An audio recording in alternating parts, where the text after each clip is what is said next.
Hey there, today I will be showing you how to export videos in Capcut PC.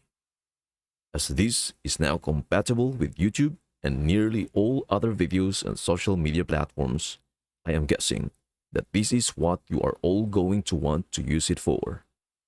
After you have finished your video and are satisfied with the project, select Export in the upper right corner.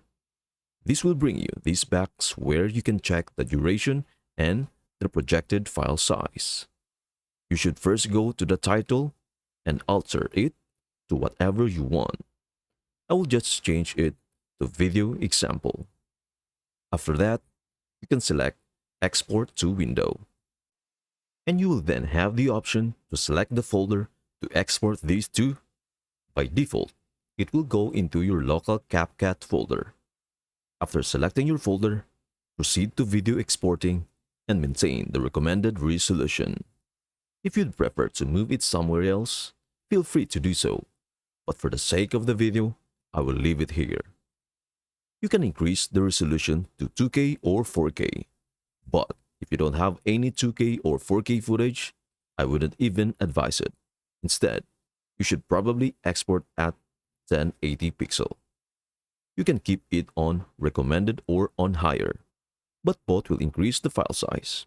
I would just keep it unrecommended because you want to find a balance. There is no point rendering in 4K if your footage is only 1080 pixel. That way, all it will do is increase the file size. Next, Kodak once more for YouTube.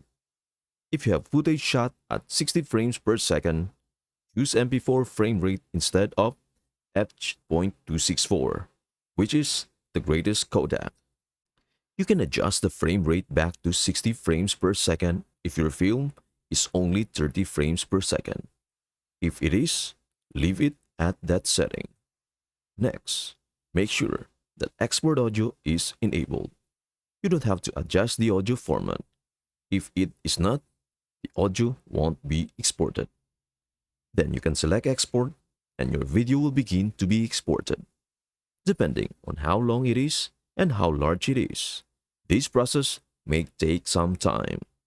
But once it is finished, it will be in the folder you have designated for it. Thus, all you really need to do is that's all.